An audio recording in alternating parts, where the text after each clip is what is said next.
भाजपा ये नहीं बताएगी और उसको नुकसान की बड़ी चिंता हम सब कर लेंगे। क्यों कर लेंगे? वो सारे के सारे तोड़ करके फेंक दिए गए। उसके बारे में कुमार अभिषेक के मुंह से एक शब्द नहीं निकलता है। वो कहता है कि कॉरिडोर बन गया। अगर हमको सरकार से काम बनाना होता ना तो हम 125 ग्राम तेल लेकर के कांसे के कटोरे में पहुंचे होते। लेकिन इस देश में संविधान भी तो है। संविधान धर्म के मामले में सीधे लागू नहीं है। मनुस्मृति में बताए गए जनेऊ को धारण करके तुम अपने आप को दत्तात्रेय गोत्री हिंदू सिद्ध करते हो। कि जब आप आंदोलन कर रहे थे तो समाजवादी पार्टी वालों ने आप पर खूब डंडे बरसाए। अखिलेश यादव आए हरिद्वार में और उन्होंने शरणागत हूं कह करके क्षमा मांगी और कहा कि मुझसे गलती हो गई। नमस्कार, स्वागत है हमारे इस खास पॉडकास्ट में आपका। और हमारे इस खास पॉडकास्ट के हमारे आज के मेहमान हैं स्वामी अविमुक्तेश्वरानंद सरस्वती। स्वामी स्वरूपानंद सरस्वती जी के शिष्य रहे, लेकिन अब वो 55वें शंकराचार्य हैं, ज्योतिर्मठ और ज्योतिष पीठ के। स्वागत है महाराज जी हमारे इस खास कार्यक्रम में आपका।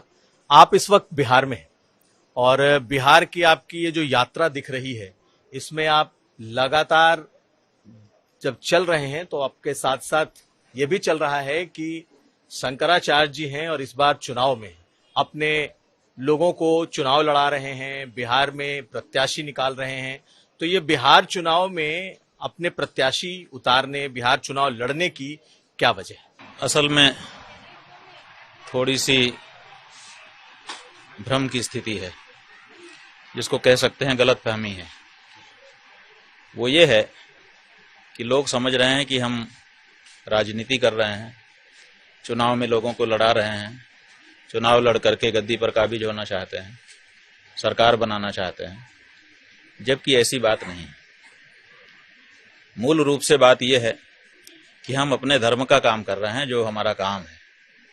और धर्म का काम यह है कि हम सनातनी जनता को ये बताएं कि क्या करने से तुमको पाप लगेगा और क्या करने से तुमको पुण्य लगेगा। क्योंकि कोई भी कार्य जब हम करते हैं तो या तो वो पाप के रूप में परिणत होता है या तो पुण्य के रूप में परिणत होता है। तो अब मतदान का समय आ रहा है, तो मतदान करने पर पुण्य होगा कि पाप होगा, ये एक धार्मिक प्रश्न है।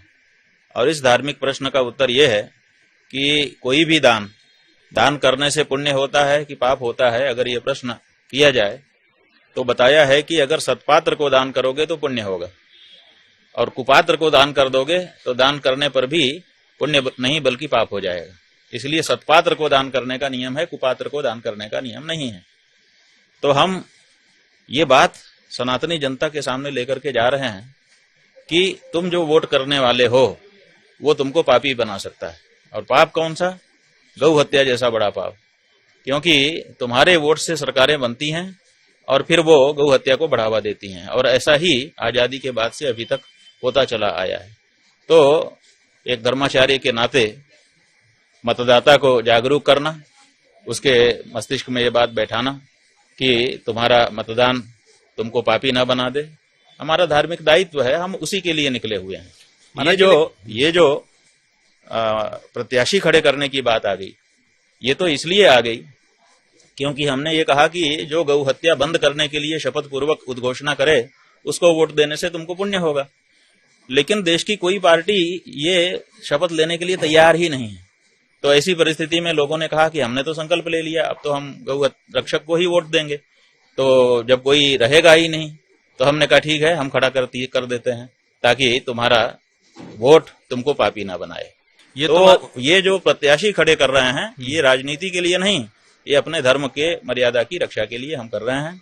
हमारी मजबूरी है। अगर कोई पार्टी आकर के ये कहती कि हम गौ रक्षा करेंगे तो ये करने की हमको आवश्यकता न पड़ती। नहीं, लेकिन अगर आप देखें तो बीजेपी के मैनिफेस्टो में तो हर जगह गोहत्या पर रोक की बात दिखाई देती है और उत्तर प्रदेश जैसे राज्य में तो गोहत्या पर प्रतिबंध हमें दिखाई देता है। तो इसको क्यों न माना जाए कि आप जब प्रत्याशी खड़े कर रहे हैं तो सियासत में? ऐसा है कि आपने कहा कि बीजेपी के मैनिफेस्टो में गौ रक्षा का वचन है। आप नहीं अध्ययन करते हैं ऐसा तो हम नहीं कहेंगे, किसी के अध्ययन पर प्रश्न उठाना हमारा काम नहीं है। लेकिन किसी समय बीजेपी के मैनिफेस्टो में ये वचन आया था, लेकिन अब 2-3 बार से ये निकल चुका है। पिछला जो मैनिफेस्टो बीजेपी का आया उसमें ऐसा कोई वचन नहीं था। उससे पहले वाला भी जब आया उसमें भी ऐसा वचन नहीं था, उसके पहले वाले में था। तो अब ये वचन बीजेपी के मैनिफेस्टो से निकल चुका है, पहले तो ये आप पुख्ता जान लीजिए। और दूसरे आप कह रहे हैं कि यूपी में गौ हत्या बंद है। यूपी में भारतीय जनता पार्टी की ही सरकार है और भारतीय जनता पार्टी की ही एक विधायक है नंद किशोर गुर्जर। उन्होंने कहा कि हमारे उत्तर प्रदेश में 50,000 गाय रोज काटी जा रही है।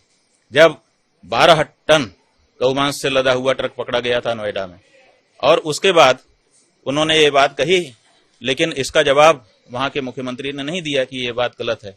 और उन्होंने उत्तर प्रदेश की विधानसभा में भी खड़े होकर के कहा कि गौ रक्षा के लिए वचन दिया जाना चाहिए, यहाँ पर प्रस्ताव होना चाहिए, लेकिन उसके बारे में भी कोई बात नहीं हुई है। उनको हमला करके उनके ऊपर उनका कुर्ता फाड़ दिया गया, 10-15 दिन तक फटे कुर्ते में वो रह गए, लेकिन उनकी बात का जवाब नहीं दिया गया। तो ऐसी परिस्थिति में ये कैसे कहा जाए? जब हम इंटरनेट पर खोजते हैं तो वहां पर भारत से बीफ का निर्यात बहुत बड़ी पैमाने पर इस समय हो रहा है। दुनिया के दूसरे नंबर के देशों में वो इस मामले में सम्मिलित हो चुका है। और वो किस प्रदेश से सबसे ज्यादा होता है, अगर ये इंटरनेट पर खोजते हैं तो सर्वाधिक तो उत्तर प्रदेश का आंकड़ा दिखाई देता है कि सबसे ज्यादा यहीं से बीफ जब आप कहते यहीं से हो रहा है एक्सपोर्ट। बीफ जब आप कहते हैं तो उसमें गौ के साथ जो बात यह है कि अगर देश में गौ की भावना है तो भैंस को और दूसरे पशुओं के मांस को बीफ में क्यों सम्मिलित किया गया है, क्यों उसको अलग नहीं किया जाता है? आप चाहते हैं भैंस पर भी प्रतिबंध हो? आखिर क्या उद्देश्य है? हम तो गाय के बारे में बात कर रहे हैं, लेकिन बाकी पशुओं के मांस को भी बीफ के अंदर ही लेकर के बीफ शब्द से उसको सबको कह दिया जाता है। ऐसी क्या जरूरत है? क्यों नहीं गौ मांस को अलग से गिना जाता है? आखिर क्या इसके पीछे उद्देश्य है? इसके पीछे उद्देश्य यही है ना कि जब गाय की बात करेंगे तो हम कह देंगे कि ये तो दूसरे पशुओं का भी मांस है, सबको बीफ कहा जाता है, और ऐसा कह करके हम उसको चला देंगे। ये जो चालाकी है, ये जो चतुराई है, ये कैसे स्वीकार की जा सकती है? लेकिन महाराज जी, आप चूंकि अब बिहार चुनाव में हैं और बिहार चुनाव में शहर दर शहर, जिले दर जिले आप जा रहे हैं, जिस बात को आप जन जागरण के माध्यम से भी कह सकते थे, आप जब कैंडिडेट उतार रहे हैं हर जगह आप ये कह रहे हैं कि भाई हम अपात्र को वोट मत दो, पात्र को वोट दो, जो हमारे मुद्दे पर हो उसको वोट दो। आपके लोग कह रहे हैं कि भाई हम किसको दें, सब बाकी दूसरे हमें अपात्र मिलते हैं। तो क्यों न माना जाए कि शंकराचार्य बिहार के चुनाव में अपना कैंडिडेट देखकर सियासत कर रहे हैं? मान लीजिए, मान लो गौ रक्षा के लिए जो कुछ करना पड़े सब करने को जब हम तैयार हैं, तो सियासत करने में क्या बाधा है? गौ रक्षा के लिए कर रहे हैं। हमारा उद्देश्य देख लीजिए, हम सत्ता प्राप्त करने के लिए नहीं, गौ माता की रक्षा के लिए ये कर रहे हैं। अगर कर भी रहे हैं, आप कह सकते हैं, कोई उसमें अपमान नहीं लगेगा, कोई हमें बुरा नहीं लगेगा। हम तो गौ माता की रक्षा के लिए जो करना पड़े वो करने को तैयार हैं। राजनीति क्या है? और भी आगे अगर कुछ बढ़ करके करना हो और उससे गौ रक्षा हो रही हो तो हम वो करने को भी तैयार। लेकिन आप कैंडिडेट्स कैसे सेलेक्ट कर रहे हैं? कहा यह जा रहा है कि भाई आपके पास तो बहुत सारे लोग आ रहे होंगे, तो क्या कैंडिडेट सिलेक्शन का आपने कोई क्राइटेरिया रखा है क्या? देखिए, क्राइटेरिया क्या है? वचन, इच्छा शक्ति। जो कोई व्यक्ति आकर के कहता है कि मैं गौ माता के लिए समर्पित हूं, तो उसके एफिडेविट को मानना पड़ता है। अपने देश का कोई भी न्यायालय आप चले जाइए, वहां पर शपथ पत्र देने पर न्यायाधीश पहले उसको मान करके चलता है।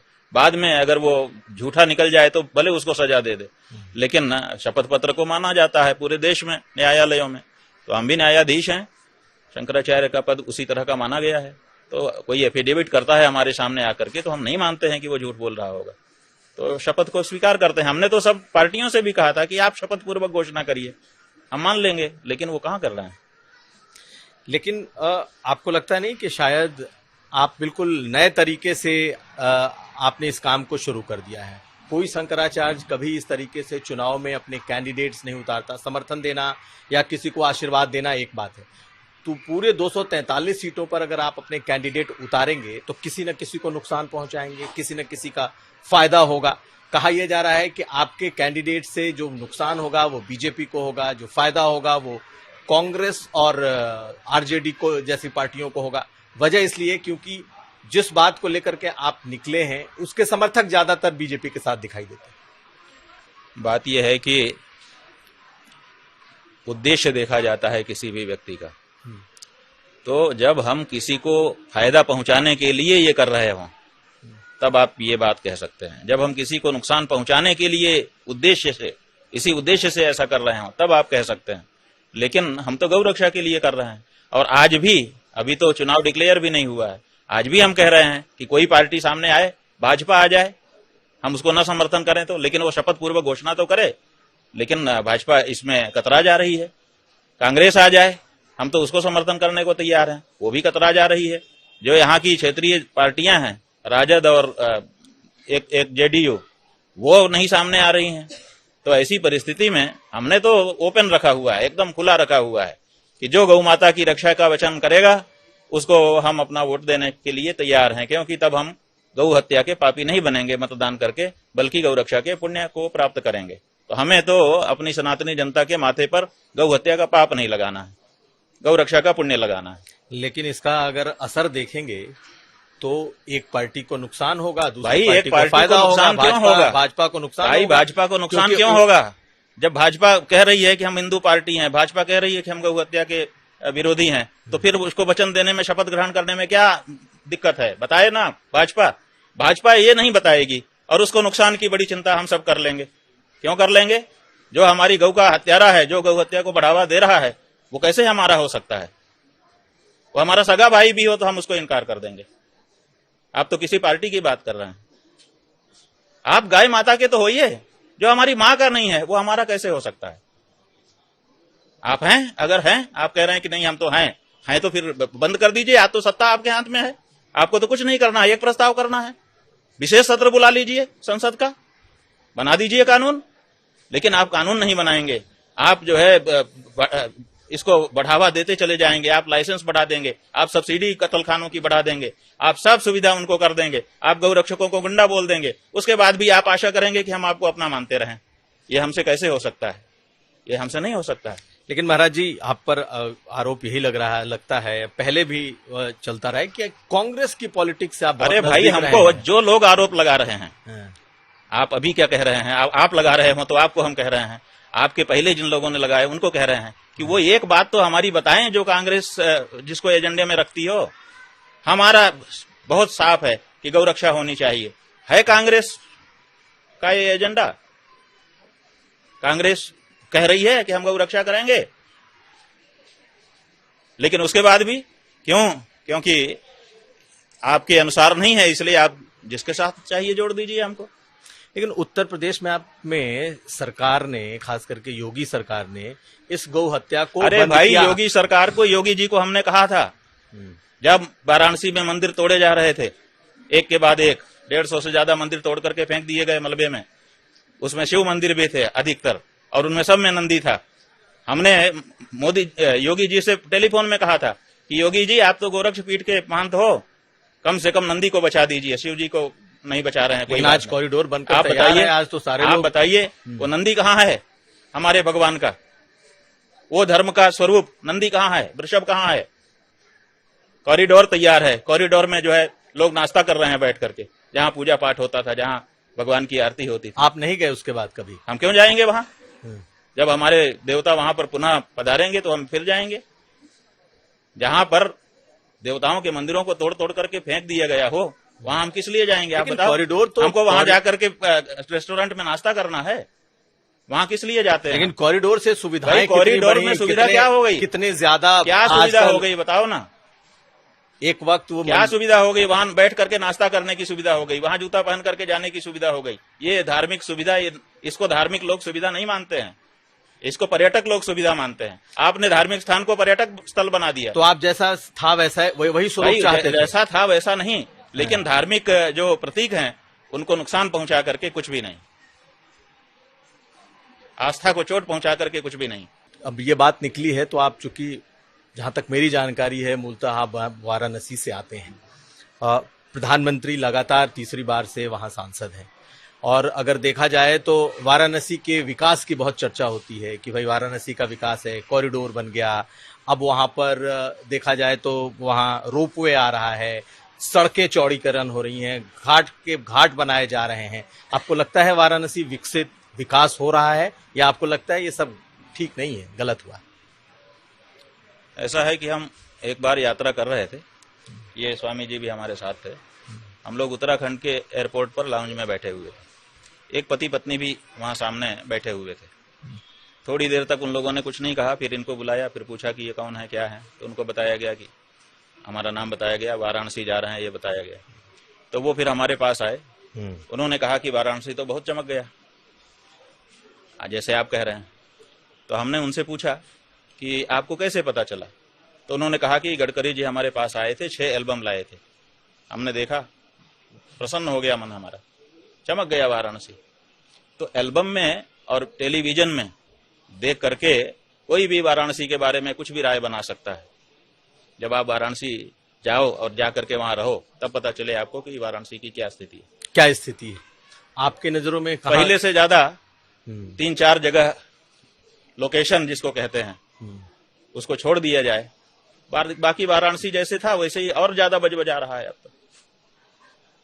अब क्या कहें, घाटों के ऊपर जो पत्थर पुराने मराठों के पेशवाओं के लगे हुए हैं, उनके ऊपर नए पत्थर पतले पतले लगाए जाते हैं, चिपका दिए जाते हैं, और बाढ़ आती है सब बह जाते हैं। जो इमारतें हैं पेशवाओं की बनाई हुई और पुराने रजवाड़ों की बनाई हुई, उनके ऊपर लाल पीली नीली बत्तियां लगा करके रात को रंगीन बना दिया जाता है। इससे विकास हो जाता है। लेकिन महाराज जी, जब वाराणसी की बात निकली तो आपके गंगा जी में क्रूज चल रहे हैं, उसी में मलमूत्र का विसर्जन हो रहा है, इससे धार्मिक स्थान का विकास हो जाता है। 150 मंदिर तोड़ करके फेंक दिए गए, उनकी जगह पे रेस्टोरेंट बन गया, लोग जूता पहन के खाने लग गए, इससे विकास हो जाता है। अगर हो जाता है तो हो गया होगा। तो अब आप भगवान शिव के दर्शन करने के लिए काशी विश्वनाथ नहीं जाते हैं? नहीं जाएंगे क्योंकि वहां पर कॉरिडोर बन गया है। अरे भाई, 150 मंदिर टूट गया, मंदिर बन गया, कॉरिडोर बन गया, कॉरिडोर बन गया, कॉरिडोर बन गया। ये 5 बार आप बोल चुके हमसे। लेकिन 150 मंदिर, वो मंदिर जिनका पुराणों में वर्णन था, वो मंदिर जो 2000 साल पुराने थे, वो मंदिर जो 500 साल पुराने थे, वो मंदिर जो 800 साल पुराने थे, वो सारे के सारे तोड़ करके फेंक दिए गए। उसके बारे में कुमार अभिषेक के मुंह से एक शब्द नहीं निकलता है। नहीं, वो कहता है कि कॉरिडोर बन गया, मंदिर टूट गए, उसको क्यों नहीं बोलते हो? नहीं, आप उठा करके आप दोनों बात बोलो ना। हाँ। देखो, हुआ तो दोनों है, घटना दोनों घटी है। 150 मंदिर तोड़े गए हैं और कॉरिडोर बना है। आप केवल एक चीज बोलते हो, कॉरिडोर बन गया, कॉरिडोर बन गया। 150 मंदिर तोड़ गए, नेस्त नाबूद हो गए, उसको क्यों नहीं बोलते हो? हमको ये बताओ। महाराज जी, आप वहां से, वही बात है, आप एक पक्ष बोलोगे, दूसरा पक्ष छोड़ दोगे। जो पक्ष हमको चोट पहुंचा रहा है, उस पक्ष के बारे में आप अनदेखी कर रहे हैं, और बाकी आप बोल रहे हैं। कॉरिडोर अच्छा हो सकता है, और मंदिर में कॉरिडोर का क्या काम है? कॉरिडोर शब्द ही हमारा नहीं है, आप क्यों लेकर के आ गए? तो उत्तर प्रदेश में तो बहुत सारे मंदिरों के अब कॉरिडोर बन रहे हैं। कॉरिडोर तो आप एक कॉरिडोर संस्कृति बना रहे हो। हर सब जितने हमारे धर्म स्थान हैं, हर धर्म स्थान को आप कॉरिडोर बना करके पर्यटन स्थल बना रहे हो। अभी हम गया से आ रहे हैं, यहीं पीछे 2 दिन पहले गया के सारे पंडित और पुरोहित हमारे पास आए थे कि हमारी भी हालत वही खराब है, हमारे यहाँ सब तोड़ रहे हैं, निशान लगा रहे हैं। हमारा भी तो जो श्रद्धा का स्थान है, अब वो पर्यटन स्थान बन जाएगा। उस पीड़ा को कौन अनुभव करेगा? इससे इतर अब महाराज जी, मेरे सवाल कुछ उन लोगों को लेकर के हैं जो आज के समय में बड़े बड़े संत महात्मा बाबा हैं। रामभद्राचार्य जी लगातार जब बोलते हैं तो आप कहीं ना कहीं रामभद्राचार्य जी के बातों का जवाब देते हैं। आपके विचार क्या है? मैं वो तीनों महात्माओं के बारे में पूछूंगा, क्योंकि कई बार आपने संस्कृत पर, उनके ज्ञान पर आपने कई बार सवाल किया है। तो चाहे रामभद्राचार्य हो, धीरेन्द्र शास्त्री हो, आप क्या चाहते हैं? वही सवाल हम फिर दोहराएं, ये चाहते हैं? मैं आपसे जो हमने कहना था कह दिया। जब जिस चीज का मौका होता है कह दिया जाता है। उन्होंने कई बार आचार्यों पर आक्षेप किया था, तो हम लोग सहते गए, लेकिन जब देखा कि बार बार कहने से अब लोग ये कहने लग गए हैं कि इसका कोई जवाब नहीं है, तो फिर हमको कह देना पड़ा, हमने कह दिया। उन्होंने तो आपके भी शंकराचार्य होने पर सवाल उठाया। हाँ, तो ठीक है ना, सवाल उठाने का किसी को भी हक है, सवाल उठा देगा। सवाल उठाता है तभी तो उत्तर होता है। सवाल उठाने का तो स्वागत हम लोग करते हैं कि सवाल उठाओगे तभी तो उत्तर देने का हमको मौका मिलेगा। सवाल उठाने में क्या दिक्कत है? लेकिन हम तो 2500 साल पुरानी सीट पर बैठे हुए हैं, उनकी सीट कहां से आ गई, इसका सवाल उन्होंने जवाब नहीं दिया। उन्होंने सीट अपने खुद बनाई और खुद बना करके खुद बैठ गए। ऐसा कहीं होता है? कोई आचार्य ऐसा होता है कि खुद जो है जमीन खरीदे, खुद जो है मठ बनाए, खुद जो है अपना आसन बनाए और खुद बैठ जाए? ऐसा कहीं होता है? आदि शंकराचार्य जी 4 पीठ के स्थापक हैं, लेकिन किसी पीठ पर खुद नहीं बैठे, बना करके उस पर अपने 4 शिष्यों को अभिषिक्त किया उन्होंने। स्वयं बनाई पीठ पर स्वयं बैठ जाना, अपना आसन बिछा के खुद बैठ जाना, खुद कुर्सी खींच करके खुद बैठ जाना। क्या कहें हम? उन्होंने आप पर सवाल उठाए। ठीक है ना, हम पर सवाल उठाए, हम कहाँ मना कर रहे हैं। गोविंदानंद सरस्वती ने आप पर सवाल उठाए। हाँ ठीक है, उसका सबका जवाब दिया हमने। अदालतों तक मामला चला गया। ठीक है, अदालत, कोई मामला अदालत चला जाता है, इससे क्या होता है? इससे कोई व्यक्ति खराब हो जाता है? अदालत में मामला जाता है, विचार के लिए जाता है, और कुछ लोग जानबूझ करके ले जाते हैं ताकि अदालत में मामला डाल दें और डिले कर दें। तो डिले क्यों हो रहा है? अगर गोविंदानंद सरस्वती मामला उठाते हैं तो डिले क्यों होता है? जब उनकी तरफ से देश का सॉलिसिटर जनरल खड़ा होता है, इसका मतलब देश की सरकार खड़ी होती है उनके पक्ष से, तो फिर क्यों अर्ली हियरिंग नहीं करवा देते हैं? क्यों 3 साल लग गया? क्यों अभी भी लटका हुआ है मामला? इसका मतलब है कि आप लिंगर ऑन करने की टैक्टिक्स अपना रहे हो, आप निर्णय नहीं करना चाहते हो, आप ये दिखाना चाहते हो कि विवाद है। ये कैसे चलेगा? अगर तुषार मेहता खड़े हैं सॉलिसिटर जनरल भारत सरकार के, तो इसका मतलब भारत सरकार खड़ी है। प्राइवेट केस के लिए तो कभी सरकार का, केंद्र सरकार का वकील जाता नहीं है, फिर भी गया हुआ है, खड़ा हुआ है। उसके बाद क्यों अर्ली हियरिंग नहीं हो रही है? कम से कम अर्ली हियरिंग की तो मांग कर ही सकता है, क्यों नहीं किया? 3 साल क्यों बिता रहा है? इसका मतलब है कि उसका पक्ष कमजोर है, वो केवल ये दिखाना चाहता है कि साहब सब जुडिस है मामला। तो ये, इसको लिंगर टैक्टिक्स कहते हैं। ये टैक्टिक्स की जा रही है। क्यों? क्योंकि हम सच बोलते हैं, तो जो सच बोलेगा उसके ऊपर आप इस तरह की तलवार लटका दोगे। तो कहीं ऐसा लेकिन तो नहीं सांच को आंच नहीं। हमें क्या दिक्कत है? जो सच है सो सच है, जो झूठ है वो झूठ ही रहने वाला है, चाहे कितना ही शोभायमान हो जाए। सब जुडिस होने की वजह से मामला लंबा भाई, खींचने सब की वजह होने से यह होता है, देखिए, एक होता है सब जुडिस होना और एक होता है इंटरिम रूप से रोका जाना। तो इंटरिम रूप से कोई रोक नहीं है हमारे ऊपर, सब जुडिस है, मामला बना रहे। तो उसी को आधार बना करके बाकी लोग बोलते कोई हैं। हमारे ऊपर रोक है कोर्ट की? किसी ने कहा कि इनको फंक्शन करने से रोक दिया जाए? क्यों नहीं कहा? कोर्ट ने नहीं कहा है, तो हम फंक्शन कर रहे हैं। मामला तो पेंडिंग रहेगा जब तक रहना होगा। कहीं ऐसा तो नहीं कि आपकी नाराजगी इस वजह से ज्यादा है क्योंकि सरकार भाई, हमारी नाराजगी इस वजह से क्यों ज्यादा होगी और क्यों कम होगी? और अगर हमारी नाराजगी हो तो सरकार से कोई नाराज होता है जिसको अपना काम बनाना होता है? कुमार अभिषेक जी, ये सीधा सा गणित है कि जिसको सरकार के पास बहुत शक्तियां होती हैं, जिसको सरकार से काम बनाना होता है वो सरकार पे नाराज नहीं होता है। अगर हमको सरकार से काम बनाना होता ना, तो हम 125 ग्राम तेल लेकर के कांसे के कटोरे में पहुंचे होते और लगा रहे होते तेल। अगर हमको उनसे काम बनाना होता है, हमको उनसे नहीं काम बनवाना है, क्योंकि हम सच्चे रास्ते पर हैं। जो सच है वो सच है, आज नहीं तो कल वो साबित होगा। इसलिए हम ये नहीं कर रहे हैं। हमको सरकार से कुछ नहीं चाहिए। प्रधानमंत्री से आपकी मुलाकात भी हुई थी? भाई, प्रधानमंत्री से हमारी कोई मुलाकात अभी तक नहीं हुई है। नहीं, एक वीडियो आया कि अंबानी जी के यहाँ शादी में आप ठीक गए है, थे। वो शिष्टाचार था। सामने पड़ गए तो उन्होंने प्रणाम किया। एक भारत में शिष्टाचार भी होता है, तो उन्होंने शिष्टाचार निभाया, हमने भी अपना आशीर्वाद दिया, हमने भी शिष्टाचार निभाया। उसको मुलाकात थोड़े कहते हैं। कोई बात नहीं हुई? क्या बात हुई? आप बताओ। आप लोग तो वीडियो लेके खड़े रहते हो, कुछ हुई हो तो बता दो। चलिए महाराज जी, एक आज दूसरे सवालों पर आते हैं। हाँ मनुस्मृति को लेकर के जी, लगातार सवाल उठते हैं जी, और मनुस्मृति की आलोचना पॉलिटिक्स में खूब होती है। ठीक है, यहाँ तक कि राहुल गांधी ने भी मनुस्मृति का नाम लिया। ठीक है, तमाम लोग मनुस्मृति का नाम लेते हैं, लेकिन आप मनुस्मृति के समर्थन में पूरी तरीके से खड़े रहते हैं, हमेशा उसके पक्ष में आप बोलते हैं। सही है।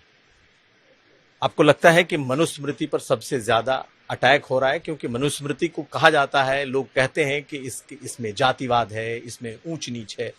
आप क्या समझते हैं? बात यह है कि जो लोग ये कहते हैं उनसे सबसे पूछा जाए कि आपने मनुस्मृति का अध्ययन किया है, तो वो कहेंगे हमने नहीं पढ़ा है। तो बिना पढ़े कोई धारणा बना लेता है माहौल देख करके, तो माहौल से बनी हुई धारणाएं हैं। हमने मनुस्मृति पढ़ी है, अच्छे से पढ़ी है और बार बार पढ़ते रहते हैं, और हमको पता है कि मनुस्मृति अगर ना होती तो हम भी मानव ना होते, हम भी मनुष्य ना होते। आज अगर हम पशु से ऊपर उठ करके अपने आप को मनुष्य कह के गर्वान्वित हैं, तो उसमें मनुस्मृति का हाथ है। इसलिए मनुस्मृति के प्रति हमारे मन में श्रद्धा है और उसको हम जहाँ आवश्यकता पड़ती है अभिव्यक्त करते हैं। तो ऐसे नेता जिन्होंने मनुस्मृति को लेकर के बोला है, आप उनको क्या कहेंगे? क्योंकि राहुल गांधी के खिलाफ भी आपने नोटिस, राहुल गांधी के खिलाफ हमने कार्यवाही क्यों की? बाकी नेता बाहर बैठ करके कहीं पर भी कुछ भी कहते हैं, कहीं पर भी कोई भी कुछ भी कह रहा है, सबका संज्ञान नहीं लिया जाता है। राहुल गांधी ने संसद में खड़े होकर के मनुस्मृति के खिलाफ बात कही, और खिलाफ कैसी कही कि जो बात मनुस्मृति में है ही नहीं वो कही, और मनुस्मृति के नाम से कही कि मनुष्य तुम्हारी किताब में लिखा है, मनुस्मृति में लिखा है। तो हमने उससे कहा कि भैया तुम जो ये कह रहे हो कि मनुस्मृति में ये लिखा है, वो दिखाओ तो, किस अध्याय में, किस पन्ने में, किस श्लोक में लिखा है। और उनको समय दिया, 3 महीने का समय दिया, 3 महीने के बाद 1 और महीने का समय दिया, 4 महीने का समय दिया। 4 महीने तक भी जब उन्होंने बताया नहीं, तो फिर कार्यवाही तो हमको करनी थी, तो हमने किया। लेकिन आप किसी को हिंदू धर्म से खारिज कर सकते हैं क्या? क्यों नहीं कैसे कर सकते हैं? कौन करेगा? अच्छा, हिंदू धर्म से किसी को हटाना होगा, कौन हटाएगा बताओ? हिंदू धर्म का सर्वोच्च कार्यकारी अधिकारी कौन है? अगर हिंदू धर्म में कुछ गड़बड़ी हो रही होगी तो कौन एक्शन लेगा, कौन उसका निर्णय करेगा? हिंदू धर्म में शंकराचार्य सर्वोच्च पदवी है, शंकराचार्य का यह अधिकार है कि वो जिसको चाहे उसके ऊपर उचित कार्यवाही करे। हमने अपने अधिकार का प्रयोग किया। लेकिन इस देश में संविधान भी तो है। संविधान धर्म के मामले में सीधे लागू नहीं है। आर्टिकल 25 पढ़ लीजिए, संविधान का आर्टिकल 25 कहता है कि जिन मामलों में, जिन धार्मिक मामलों में संसद ने कोई कानून बनाया है, उसको छोड़ करके बाकी सब मामलों में धर्मशास्त्र के अनुसार निर्णय होगा।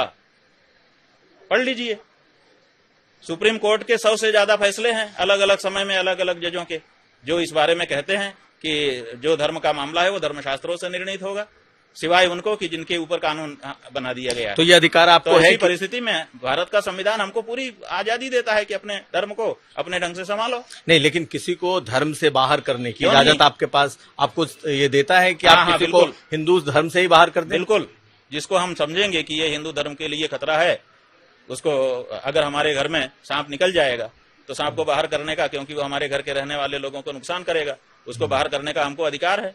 तो इसी तरह से जब हमको लगेगा कि कोई व्यक्ति हिंदू धर्म के लिए खतरा हो रहा है, इसकी बातें जो है वो हिंदू धर्म को नष्ट करेंगी, क्षति पहुंचाएंगी, हानि करेंगी, तो उसको समझाना, बुझाना, जवाब मांगना, और ना अगर वो अपनी ही पर रहे तो उसको बाहर करना हमारा काम है। हमने अपने अधिकारों को कानूनविदों से भी समझ करके, धर्मशास्त्र के लोगों से भी समझ करके ही उपयोग में किया है, ऐसे नहीं कर दिया। तो जब आपने उनको हिंदू धर्म से निकाल दिया तो किस धर्म में, किस धर्म का मानेंगे? वो जिस धर्म में हो, हिंदू धर्म में नहीं है वो, बाकी वो जिस धर्म में हो वो उनसे पूछिए जा करके। जब जो व्यक्ति जिस धर्म में है उस धर्म के धर्मशास्त्रों की अवहेलना करेगा तो वो उस धर्म में कैसे रह सकता है? हम भारत में रहें और भारत के संविधान की अवहेलना करें, हम भारत में रह सकते हैं?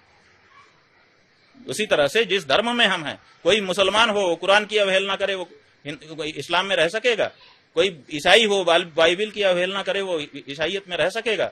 उसी तरह से कोई हिंदू धर्म में हो, हिंदू धर्म के धर्म ग्रंथ का अपमान करे, वो रह सकेगा?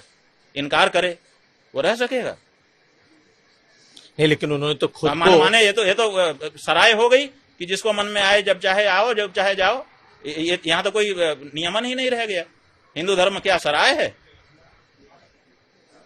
रेलवे का स्टेशन प्लेटफार्म खुला रहता है, उसमें भी 50 पैसे का टिकट लगता है, 5 रुपए का। आजकल जब हम लोग जाते थे तो 50 पैसे का लगता था, वही निकल गया हमारे मुंह से, आजकल बढ़ गया है। तो उसमें भी टिकट लगता है, उसमें भी नियम है कि ऐसे नहीं कर सकते, ऐसे नहीं कर सकते। रास्ते में चलने का भी नियम है साहब कि यहाँ से चल सकते हो, यहाँ से नहीं चल सकते हो। तो ऐसी परिस्थिति में इतना बड़ा हमारा हिंदू धर्म, उस धर्म में कोई नियम ही नहीं है, जिसको जो मन में आएगा करेगा और कहेगा कि मैं हिंदू हूँ।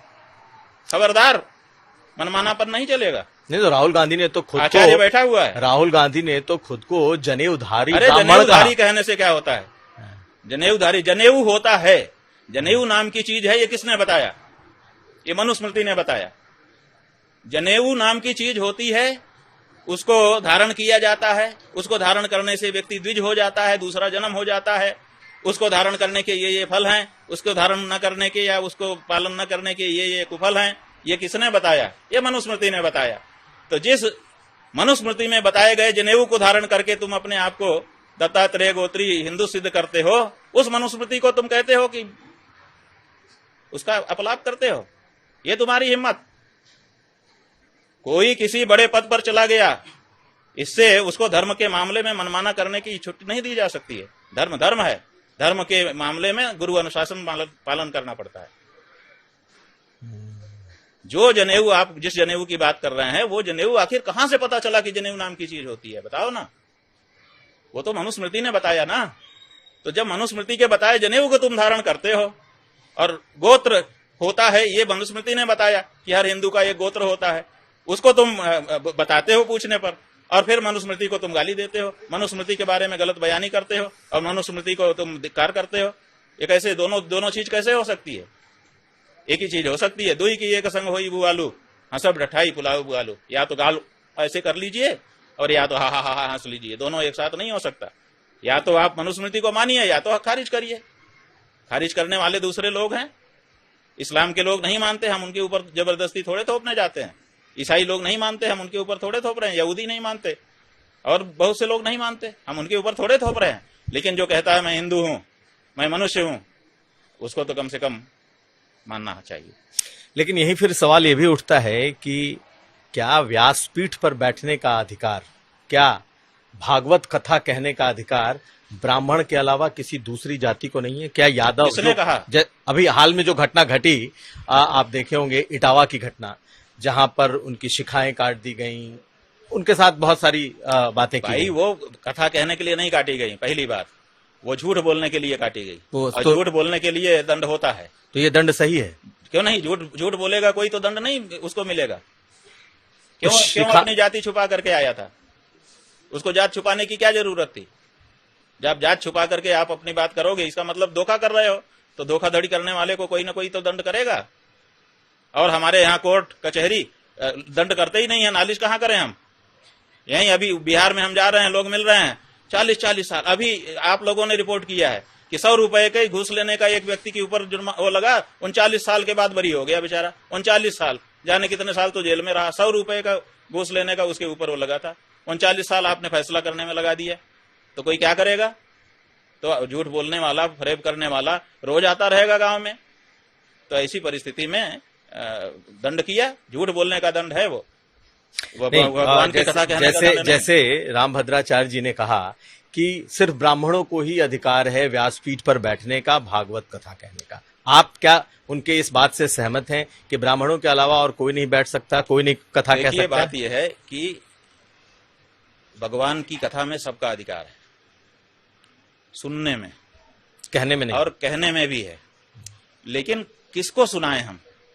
सुनने का नियम यह है कि सुनाने वाला ऊपर बैठता है और सुनने वाला नीचे बैठता है। ये हमारे यहाँ नियम है।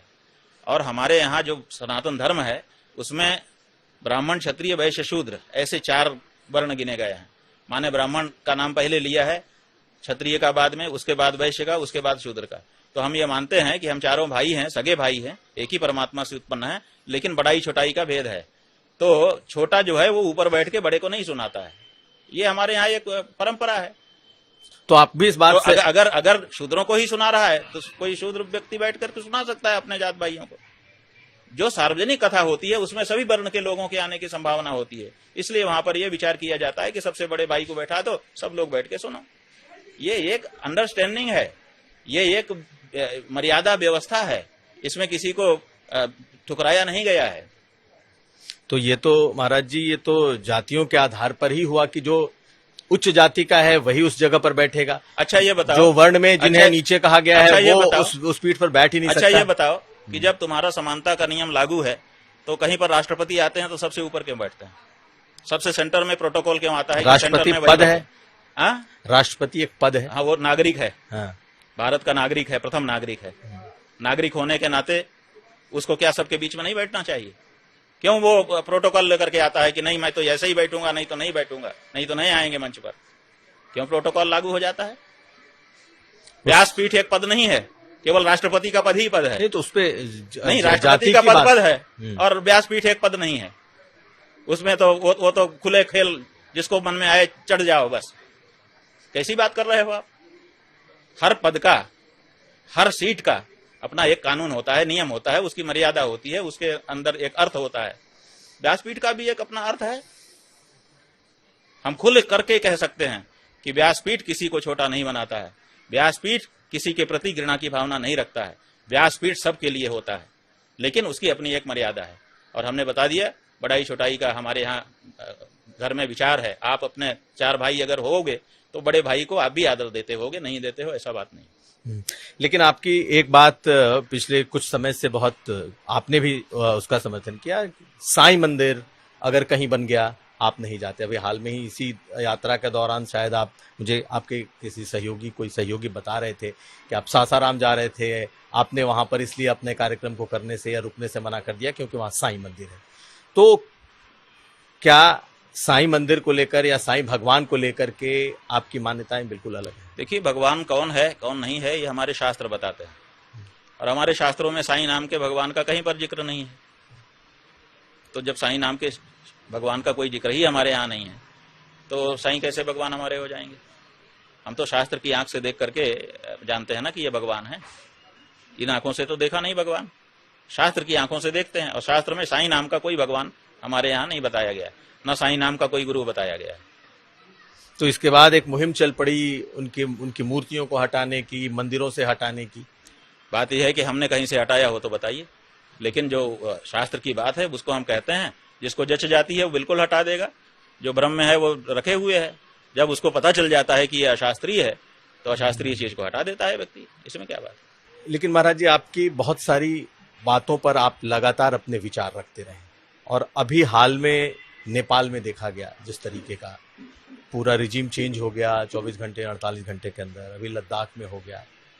आपको भी मैंने कहीं कहते सुना कि इसी तरह का इस वक्त माहौल इस देश में भी है। मैंने अभी कहीं आपका कहते सुना कि इसी तरीके का गुस्सा देश में है, इसी तरीके का माहौल देश में। आपको भी लगता है? ठीक है, गुस्सा तो देश में है ही है। जब देश के लोग डरे हुए हैं, मन की बात बोल नहीं सकते हैं, अकेले रहो तब कुछ बोलते हैं, और जब पटल पर कहो तो कुछ बोलते हैं, तो ऐसी स्थिति में इसका मतलब है कि उनको अभिव्यक्ति ठीक से नहीं हो पा रही है, अंदर अंदर चीजें घुमड़ रही हैं, किसी समय विस्फोट उनका हो सकता है, ये हमने कहा। लेकिन साथ ही हमने ये भी कहा, वो आपने संभवतः नहीं सुना, कि जब राहुल गांधी ने कहा कि भारत में भी जैन जी काम कर सकता है, तो हमने कहा कि ये गलत है, ये लोकतंत्र के विरुद्ध है। हिंसा करना और हिंसा के रास्ते से सत्ता को हटाना या सत्ता हथियाना, ये लोकतंत्र के मानकों के अनुरूप नहीं हो सकता है। इसलिए लोकतंत्र में हमको मतदान का अधिकार दिया गया है, हमको जो भी परिवर्तन करना हो अपने मत के आधार पर करना चाहिए। इस तरह का हिंसा का रास्ता लेकर के, गुंडई का रास्ता लेकर के नहीं करना चाहिए। और इस बारे में भारत के जैन जी को सचेत रहने की जरूरत है कि उनके ऊपर ये आक्षेप न लगे कि वो हवा में बह गए। उनके ऊपर ये तमगा रहना चाहिए कि भारत का जैन जी विवेक संपन्न है। ये भी हमने कहा, उसको आपने नहीं सुना, गजब की बात। नहीं, बिल्कुल ठीक कह रहे हैं। लेकिन अभी पिछले कुछ दिनों से एक आई लव मोहम्मद एक मुहिम चल पड़ी, और उसके काउंटर में इस वक्त आई लव महादेव, ये भी एक मुहिम निकल के शायद आपके संज्ञान में आया। ये मुहिम हमको ठीक नहीं लगती है। ये बानरों की करतूत है, नकलचियों की। अरे तुमको महादेव से प्रेम है तो देखो, हमारे यहाँ भगवान को हम बराबरी में नहीं रखते हैं। हमारे यहाँ भगवान आराध्य होते हैं, उनके प्रति हमारा जो प्रेम होता है उसको श्रद्धा नाम से कहा जाता है, उसको भक्ति नाम से कहा जाता है। उसमें आई लव जैसे शब्द छोटे शब्द नहीं, जो समान उम्र के लोगों के लिए प्रयोग में लाए जाते हैं उनको हम उपयोग में नहीं लाते हैं, मर्यादा विखंडित होती है। और दूसरे, कोई अपने किसी को प्रेम कर रहा है, वो जो भी स्लोगन गढ़ रहा है, उसको देख के तुमको महादेव की याद आ गई, उसको देख के तुमको महाकाल की याद आ गई। इसका मतलब कि तुम उन्हीं को देखते रहते हो, महाकाल को तो कभी देखते ही नहीं हो। तो ये हमारी दृष्टि से ठीक नहीं है। देखिए, जो लोग मोहम्मद नाम के व्यक्ति को जानते हैं, वो तो समझ जाते हैं कि ये क्या कह रहे हैं आई लव मोहम्मद वाले। हमारे जैसे व्यक्ति को तो जब आई लव मोहम्मद बताया गया तो हमने यही समझा कि मोह और मद, तो हमने कहा भैया मोहम्मद को कैसे कोई प्यार कर सकता है? तो लोगों ने कहा नहीं नहीं, ये पैगंबर मोहम्मद जो मुसलमानों के गुरु हैं उनकी बात की जा रही है। तो ऐसी परिस्थिति में अच्छा एक चीज हमने देखी कि जिस संस्कृति ने अंग्रेजी अपनाई वो समाप्त हो गई।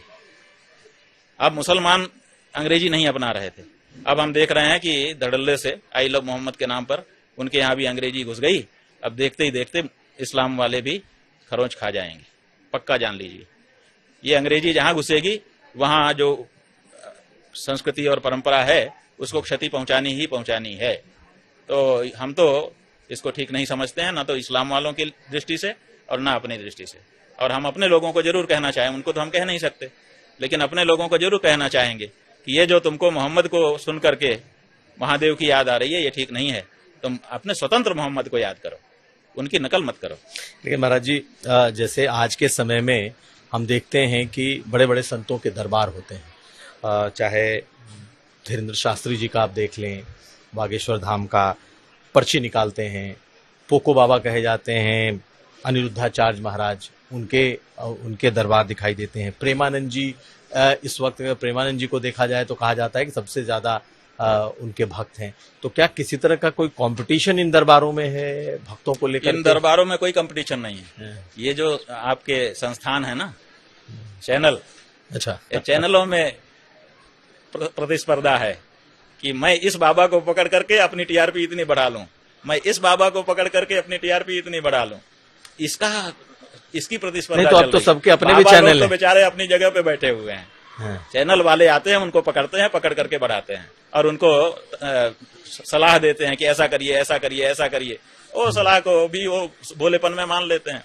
इनके अंदर कोई कंपटीशन नहीं है। और ये लोग बस जितने आपने नाम गिनाए ना, ये सब सहज लोग हैं, कोई इनके अंदर 3-5 नहीं है। ये टीआरपी का मामला है, चैनलों का मामला है। आपको लगता है कि ये दरबार सब ठीक है जो पर्ची निकलता हो? दरबार क्या नहीं है हम नहीं जानते हैं, हम इसमें कुछ नहीं कहना चाहेंगे, लेकिन ये मामला चैनलों का है, ये हम जानते हैं। क्योंकि हमारे पास भी आए थे चैनल कि हम भी जैसे उनका है उतनी भीड़ आपकी भी खड़ी कर देंगे। अच्छा, ये हमने नमस्कार कर लिया कि भैया हमको इसमें नहीं जाना है। इस वक्त बिहार में सबसे ज्यादा, चूंकि आप बिहार में चुनाव को लेकर के घूम रहे हैं, तो एसआईआर की बड़ी चर्चा है, साथ साथ घुसपैठ, धर्मांतरण, रोहिंग्या, बांग्लादेशी घुसपैठिए, इसको आप किस नजरिए से देखते हैं? क्या एसआईआर सही हो रहा है और क्या सचमुच ये खतरे के तौर पर इस वक्त है? बात यह है कि ये जो बातें हैं राजनीतिक दल उठा रहे हैं। हम यहाँ आए, हमको सब बताया गया, थोड़ा थोड़ा पहले से भी सुन ही रहे थे, क्योंकि आजकल तो पूरा भारत का दिखता ही रहता है। तो अब जैसे घुसपैठ है, तो जब सरकार ही आपकी ही बनी हुई है और लंबे समय से बनी हुई है और आप कह रहे हैं घुसपैठ हो रही है, तो आपको हम नाकाम कहें कि आपको हम सफल कहें?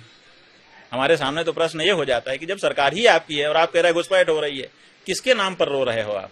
सरकार आपके पास है, आप घुसपैठ रोक दीजिए। सरकार आपके पास है, आप जो है मत आने दीजिए रोहिंग्या को, मत उसको कार्ड बनने दीजिए। लेकिन आपके राज्य में वो आ जाते हैं, आकर के बस जाते हैं, बस करके अपना आधार कार्ड बनवा लेते हैं, मतदाता पत्र बनवा लेते हैं, वोट करने लगते हैं, आबाद हो जाते हैं, और उसके बाद आप कहते हैं कि ये हो रहा है।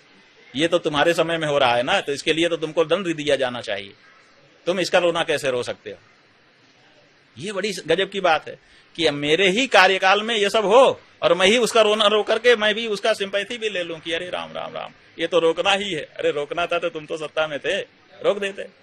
तो कभी तो शुरुआत करनी होगी। हाँ? तो कभी तो शुरू करना होगा, कभी तो रोकना होगा। कब शुरू करेंगे? वो जब सत्ता में पहले से है, वो क्या शुरू करेंगे? वो तो जो हो चुका वो उस पर ठप्पा लग रहा है, आगे इसी को और बढ़ाएंगे वो। महाराज जी, थोड़ा सा आपके बैकग्राउंड में जाते हैं। कहा जाता है कि आपने अपनी शुरुआत की थी छात्र राजनीति से। छात्र संघ का चुनाव संपूर्णानंद यूनिवर्सिटी में आप जीते, आप रहे, और जब गंगा को लेकर आंदोलन हुआ, मूर्ति विसर्जन को लेकर, तो समाजवादी पार्टी ने आपके ऊपर लाठी भी चलाई थी। ये दोनों बातें आपके साथ हैं। ऐसा है कि आप लोग जानते नहीं हो। आप लोगों को पता होना चाहिए कि संपूर्णानंद संस्कृत विश्वविद्यालय में तो हमने बाद में राजनीति की। उसके पहले गुजरात के बड़ौदा में एमएस यूनिवर्सिटी में हम राजनीति कर चुके हैं। किस छात्र संघ से जुड़े रहे आप? एमएस यूनिवर्सिटी का छात्र संघ, उसमें हम चुनाव लड़ चुके हैं। बहुत छोटे थे उस समय। कभी एबीवीपी एनएसयूआई से जुड़े या नहीं? हाँ जी, एबीवीपी या एनएसयूआई से कभी आप जुड़े? उसके बाद हम वाराणसी आए। वाराणसी में हम थे, पढ़ते लिखते थे। छात्रों के बीच में छात्र लोग हमको मानते थे। जब चुनाव का समय आया तो किसी ने कहा कि आपको चुनाव में हम लोग खड़ा करना चाहते हैं। हमने मना नहीं किया, खड़ा कर दो, क्योंकि उनको भी चाहिए था कोई जीतने वाला कैंडिडेट। तो हमने हाँ कह दिया। हमको उन लोगों ने जिता दिया, जो हमसे बन पड़ा हमने किया। एबीवीपी वाले आए, उन्होंने कहा कि हम आपको अपना कैंडिडेट बनाना चाहते हैं। हमने कहा अच्छे हो, बना दो, बना दिया उन्होंने। तो एबीवीपी के कैंडिडेट के रूप में ही हम छात्र संघ अध्यक्ष बने थे। तो एबीवीपी तो छात्र जिस समय हम थे उस समय पढ़ रहे थे। उस समय अगर कोई ऐसी गतिविधियां चलती हैं, इनको विशेष योग्यता माना जाता है छात्र जीवन में, कि ये भी इसमें है। जैसे एनएसएस होता है, एनसीसी होता है, शिक्षणेतर बहुत सारी दूसरी गतिविधियां होती हैं, सेवा के प्रकल्प होते हैं, उसी में छात्र राजनीति भी होती है। तो एबीवीपी से जब आप जुड़े, ये सब पढ़ाई से इतर विशिष्ट गतिविधियां मानी जाती हैं और इनको अच्छा माना जाता है। तो एबीवीपी से जब आप जुड़े तो आप संघ की विचारधारा से भी जुड़े होंगे? नहीं जुड़े थे, एबीवीपी हमसे जुड़ा था, हम साफ कर दे रहे हैं। लेकिन हम जुड़े थे। उन्होंने जब आके हमको जोड़ लिया तो हम उनसे जुड़ गए थे, ये बात सही।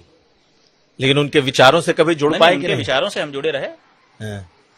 आरएसएस के विचारों से आप जुड़े रहे? ज्ञानशील एकता परिषद की विशेषता, विद्यार्थी परिषद के जो सिद्धांत हैं वो उसमें कोई बाधा नहीं है। आरएसएस उसमें कहीं नहीं है। विद्यार्थी परिषद स्वयं एक स्वतंत्र संगठन है, वो उसका आरएसएस से कोई लेना देना सीधे नहीं है। अब उसके कोई नेता वहां भी साठ गांठ रखे हों, वो छात्र के स्तर पर कोई क्या जानेगा कि हमारे नेता कहाँ क्या पेंच बढ़ाए हुए हैं। हम लोग तो छात्र थे और ज्ञानशील एकता की बात जब नारा लगता था तो लगता था कि बिल्कुल सही है, ऐसा ही होना चाहिए। परिषद की ये विशेषताएं हमारे अंदर भी आए, हम भी ज्ञानी हों, हम भी शीलवान हों, हम भी एकता बना करके रखें। तो उनके विचार प्रेरित करते थे। चूंकि मैंने ये सवाल इसलिए किया क्योंकि हमेशा, पहले मैंने आपसे सवाल किया कि हमेशा ये आरोप लगता रहा आप पर या आपके गुरुजी पे कि वो कांग्रेस के करीब रहे, लेकिन आपकी शुरुआत अगर देखी जाए तो वो एबीवीपी की है। हमने बहुत सारे लोगों को पहले चुनौती दे दी है कि हमारे गुरुजी को आप लोग कांग्रेसी कहते हो, एक काम बता दो जो उन्होंने किया हो और वो कांग्रेस का काम हो। तो कोई बताता नहीं है, केवल आरोप लगाते हैं। क्योंकि जब ये विश्व हिंदू परिषद के लोग अयोध्या में जो मूल भगवान रामलला विराजमान जहां थे, उस जगह से 192 फुट दूर ये लोग मंदिर बनाने लगे थे, शिलान्यास करने लगे थे, तो हमारे गुरुजी ने उसका विरोध किया। उन्होंने कहा कि काशी और मथुरा में अगल बगल मंदिर मस्जिद बन गए तो मस्जिद कभी खत्म नहीं हो सकी, इसलिए यहाँ पर भी यही हो जाएगा। अयोध्या में भी मंदिर मस्जिद अगल बगल बन जाएगा। ये लोग 192 फुट दूर बनाना शुरू कर चुके हैं, इसको किसी हालत में विरोध करना पड़ेगा। तो उन्होंने डट करके उसका विरोध किया। तो जब उनका विरोध किया तो देखिए गजब की बात है, मजा क्या है, राजनीति का मजा अलग ही है, जादू है एकदम। विश्व हिंदू परिषद के लोग कांग्रेस से मिलकर के, उस समय कांग्रेस की सरकार थी केंद्र में, बूटा सिंह गृह मंत्री था, बूटा सिंह से मिलकर के इन्होंने 192 फुट दूर बूटा सिंह को बुला करके उसको बैठा करके शिलान्यास कर रहे थे। कांग्रेस से ये लोग मिले थे और जो व्यक्ति उस शिलान्यास का विरोध कर रहा था उसको कांग्रेसी कहना शुरू कर दिया। और चूंकि इनके पास बहुत लोग हैं हुआ करने वाले, और इनका सिद्धांत है कि 100 बार एक झूठ को कह दो तो सच हो जाता है, तो इन्होंने इतना प्रचार किया कि कांग्रेसी है, कांग्रेसी है। थे खुद कांग्रेसी। जो दाऊद दयाल खन्ना था वो कांग्रेस का विधायक था और वो कांग्रेस छोड़ करके विश्व हिंदू परिषद में शामिल हुआ और वो बड़ा पदाधिकारी बना। और उसने ये रचना रची, बूटा सिंह और राजीव गांधी को मिलाया और कहा कि हम अगल बगल में बना देते हैं, आपका काम बन जाएगा। कांग्रेस की राजनीति के मुफीद थी ये बात, तो उन्होंने शुरू कर दिया, अनुमति भी दे दी, शिलान्यास भी करवा दिया। हमारे गुरुजी सनातन धर्म के थे, वो किसी पार्टी के नहीं थे। उन्होंने कहा कि इसका विरोध होना चाहिए, नहीं तो काशी मथुरा की तरह यहाँ भी हो जाएगा, मंदिर मस्जिद दोनों बन जाएंगे और जब मंदिर में लोग दर्शन करने लगेंगे तो मस्जिद की जगह की मांग ही खत्म हो जाएगी, इसलिए इसका विरोध करना पड़ेगा। और उन्होंने किया, तो उस समय इन लोगों ने प्रचार किया, वही प्रचार लोग बोलते हैं। सच्चाई ये है कि ये कांग्रेस के साथ थे, हमारे गुरुजी तो कांग्रेस का विरोध कर रहे थे। हमने नजदीक से देखा इसलिए बता सकते हैं।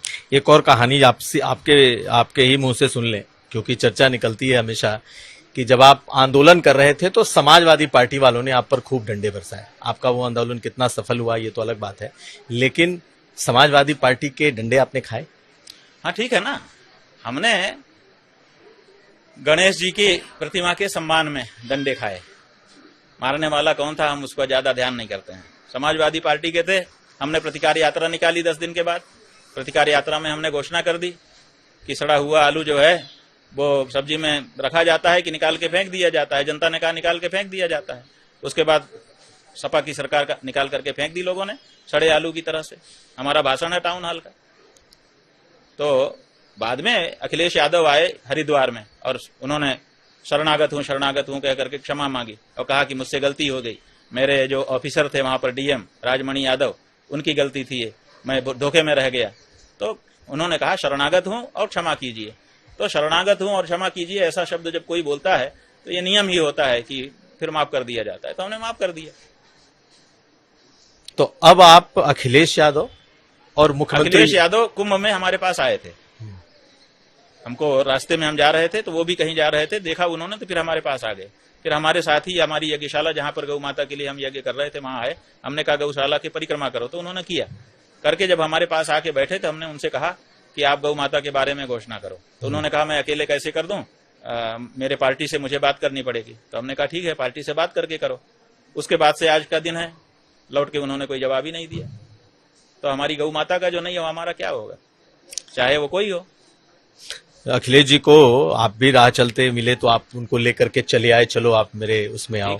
अभी एक और बड़ा वीडियो वायरल हुआ था उनका, जो पोको महाराज जिनको कहा जाता है, क्योंकि बच्चों में महिलाओं में बहुत फेमस है उनकी रील्स और ये। तो अनिरुद्धाचार्य जी से उनके रास्ते में मुलाकात हो गई। तो वहीं पर बातचीत हुई और उन्होंने फिर पूछ लिया बताओ कौन भगवान कृष्ण का पहला नाम क्या था। और फिर ये निकल गई कि भाई आज से हमारे रास्ते अलग तुम्हारे रास्ते अलग। आपने भी देखा होगा, मुझे लगता है सुना होगा ये बात। ठीक है, किसके रास्ते अलग हैं राजनीति के लोग तो ये कह ही नहीं सकते। एक बार धार्मिक व्यक्ति कह दे तो वो अपनी बात पे टिका रहेगा। राजनीति में तो कभी किसी के रास्ते ना तो अलग होते हैं और ना तो साथ होते हैं। जो साथ चलते रहते हैं वो कब अलग हो जाएंगे पता नहीं, और जो अलग चलते रहते हैं वो कब साथ हो जाएंगे पता नहीं। इसलिए राजनीति वाले इस तरह की बात कहें तो उसका क्या ज्यादा संज्ञान लेना। कह दिया तरंग में कह दिया होगा, नई उम्र है अखिलेश की, ऐसे ही कह दिया होगा, इतना ज्यादा विचारा हुआ नहीं। चलिए आखिरी सवाल महाराज जी आपसे यही है कि उत्तर प्रदेश को आप, खास करके उत्तर प्रदेश में मुख्यमंत्री योगी आदित्यनाथ, आप किस तरीके से देखते हैं और कैसे रेट करते हैं?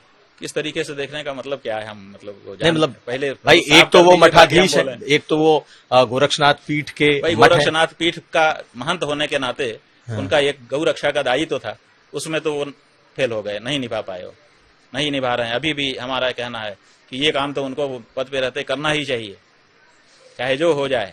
कुर्सी का भी मोह एक तरफ करके करना चाहिए, गौ रक्षा के लिए कड़क कानून करने चाहिए, नहीं कर रहे हैं वो। तो प्रदेश में तो उन्होंने कानून बनाया भाई, कानून और लागू कराया। हमने बताया ना कि नंदकिशोर गुर्जर उन्हीं की पार्टी का विधायक है। उसने कह दिया 50,000 गाय रोज कट रही है, और जवाब नहीं दे पाए आदित्यनाथ जी। क्यों नहीं दे पाए? क्योंकि कट रही है। तो ये उनको इसके बारे में करना चाहिए था। और कहा जा रहा है कि बड़े कड़क व्यवस्था है और लॉ एंड ऑर्डर बहुत। व्यवस्था की भी पोल वही रामभद्राचार्य जी ने खोल दिया। रामभद्राचार्य जी ने जाकर के कह दिया मेरठ में कि पश्चिमी उत्तर प्रदेश तो मिनी पाकिस्तान बन रहा है। तो जहां पर योगी आदित्यनाथ जैसे कड़क, बहादुर, पराक्रमी मुख्यमंत्री हो, हिंदूवादी, वहां पाकिस्तान कैसे बन सकता है? अगर बन रहा है, रामभद्राचार्य जी कह रहे हैं तो बन ही रहा होगा। इसका मतलब है कि कहीं ना कहीं आदित्यनाथ के ऊपर उंगली उठा रहे हैं, हमारी जितने समझ में आता है। उनको तो लग रहा है बन रहा है कि मिनी पाकिस्तान बन रहा है। आपको क्या लगता है? भाई मिनी पाकिस्तान बन रहा है, ये उनका कहना है। वो कह रहे हैं, इसका मतलब ये है कि 6 साल से जो वहां पर मुख्यमंत्री है कहीं ना कहीं कमजोर है ना उस मामले में, कि उसको बदलने दे रहा है, कन्वर्ट हो रहा है, डेमोग्राफी चेंज हो रही है, उसको अंकुश नहीं लगा पा रहा है। यही ना कह रहे हैं, आखिर क्या कह रहे हैं? हम सर्वे करेंगे तो हम अपनी बात भी बोल देंगे कि क्या है।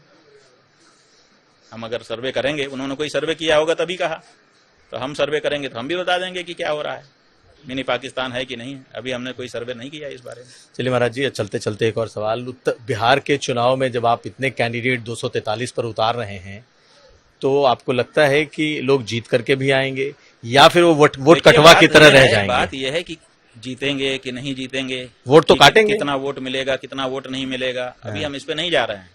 हम इस पे जा रहे हैं कि हमारी जो गौ रक्षा की बात है ये उठ रही है, और ये हम धीरे धीरे उठाएंगे। और ये हमने कहां से सीखा आपको बताएं।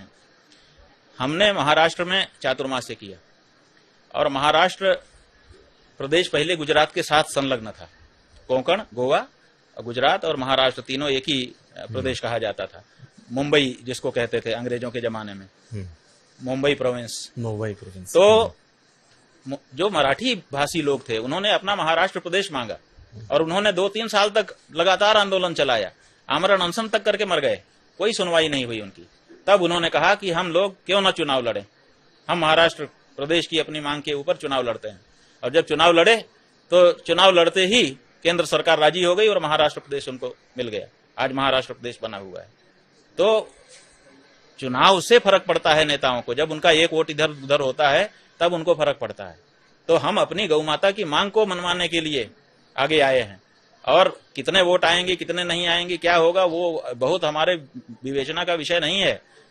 गौ माता के बारे में सनातनी जनता जागृत हो, और भविष्य में, अभी तो ये हमारी शुरुआत है, धीरे धीरे जब ये बात जन जन तक जाएगी तो लोग गाय के लिए वोट करेंगे। सड़क के लिए वोट कर चुके, पानी के लिए कर चुके, बिजली के लिए कर चुके, रोजगार के लिए कर चुके, सब मुद्दे आ चुके। लेकिन अभी तक हिंदू ने आजाद भारत में अपने धार्मिक मुद्दे के लिए वोट नहीं किया है। इसलिए हम कह रहे हैं हर हिंदू से कि अपनी गौ माता के लिए वोट करो, ताकि गौ माता की रक्षा हो। तो आपकी मुहिम बिहार तो तक है? हमारी मुहिम बिहार से श्री गणेश हो रहा है, शुरू हो रही है। ये यहीं पे अंकुरित हो जाएगी कि नहीं होगी हमें नहीं पता है, लेकिन हमको ये पता है कि पूरे देश में ये जाएगी मुहिम, और इस मुहिम के माध्यम से देश में सनातनी राजनीति का भी बीज वपन हो रहा है। और एक दिन देख लीजिएगा, या तो ये जो पार्टियां हैं वो सनातनी विचारधारा को सम्मान देने लगेंगी, और नहीं तो सनातनी विचारधारा देश की राजनीति में सत्ता में आएगी। वो ऐतिहासिक वाक्य बोल करके हम जा रहे हैं, हम रहें ना रहें, लेकिन ये जो बीज हम इस समय बो रहे हैं ये फलेगा, फूलेगा और सबको संतुष्ट करेगा। देश में ये सनातनियों का देश है, और गजब की बात है कि यहाँ सनातन की ही राजनीति नहीं है, बाकी सब राजनीति यहाँ है। यहाँ अमेरिका का पूंजीवाद है, यहाँ रूस का साम्यवाद है, यहाँ पर कम्युनिज्म है, ये चाइना की राजनीति है, यहाँ पर ब्रिटिश की राजनीति है, यहाँ सब राजनीति है। यहाँ केवल भारत की राजधर्म की राजनीति नहीं है। इसलिए भारत में भारत की राजनीति भी होनी चाहिए, वो भी एक धारा है, और वो वही इस देश की मूल धारा है। इसलिए यहाँ के सनातनियों को उससे परिचित कराना और उस धारा को आगे ले जाने के लिए प्रेरित करना, ये हमारा काम है। और हम आपको बता दें कि हम बिहार आए हैं तो पहले नहीं आए हैं। आपने कहा कि शंकराचार्य ऐसा नहीं किए। शंकराचार्य ने विजयनगर साम्राज्य, श्रृंगेरी के शंकराचार्य जी ने विजयनगर साम्राज्य स्थापित कर दिया था, आपको याद हो तो। जब हरिहर बुक्का नाम के 2 व्यक्ति थे, और जो मुगल दक्षिण भारत में जाने लगे, और उन्होंने हरिहर बुक्का जो बड़े पराक्रमी थे उनको कन्वर्ट कर दिया, उनका खतना कर दिया, उनको मुसलमान बना दिया। ऐसे समय में श्रृंगेरी के शंकराचार्य जी ने उनको बुलाया और फिर उनको पुनः हिंदू धर्म में ले आए और कहा कि तुम राजा बनोगे। उनका राज्य विजयनगर साम्राज्य स्थापित किया, और वो विजयनगर साम्राज्य की देन है कि दक्षिण भारत में मुगल नहीं जा सके। तो ये शंकराचार्य ने किया, उन्होंने राज्य की स्थापना की। यहाँ पर जब घनानंद नाम का राजा मगध में मनमानापन करने लगा तो आचार्य चाणक्य आए और उन्होंने कहा कि सुधर जाओ। वो नहीं सुधरा तो उन्होंने चंद्रगुप्त मौर्य को खड़ा करके उसकी गद्दी को खत्म समाप्त करवा दिया। यही वो बिहार की धरती है जहां पर जयप्रकाश नारायण हुए, किसी संवैधानिक पद पर नहीं गए, लेकिन अहंकारी इंदिरा गांधी को उन्होंने बता दिया था कि जनता की शक्ति क्या होती है। तो ऐसी परिस्थिति में जनता की जो भावना है, भारत का एक एक व्यक्ति किसी चौराहे पे खड़े हो जाइए और लोगों को इकट्ठा कर दीजिए और पूछिए गौ हत्या चाहते हो कि गौ रक्षा। एक तरफ से लोग कहेंगे कि गौ रक्षा चाहते हैं। जो हिंदू हैं वो तो चाहते ही हैं, जो हिंदू नहीं हैं, मुसलमान हैं, ईसाई हैं, नास्तिक हैं, वो भी कहते हैं कि नहीं, कोई जीव हत्या के नाम पे, जीव दया के नाम पे, कोई किसी नाम पे, कोई किसी नाम पे कहते हैं कि गौ हत्या तो बंद होनी चाहिए। तो जब पूरा भारत देश लगभग एक है गौ रक्षा के मामले में, तो फिर भारत की सरकार इसमें क्यों विलंब कर रही है? कहते हैं ये राज्यों का विषय है। राज्यों का विषय ऐसे है कि एक राज्य ने कानून बना दिया कि गौ हत्या नहीं होगी, मतलब यहाँ नहीं होगी, वहां कर सकते हो, इसीलिए ट्रकों में भर भर के वहां जा रही हैं गायें और वहां काटी जा रही हैं। तो ये तो चालाकी है कि यहाँ नहीं कर सकते, वहां कर लो।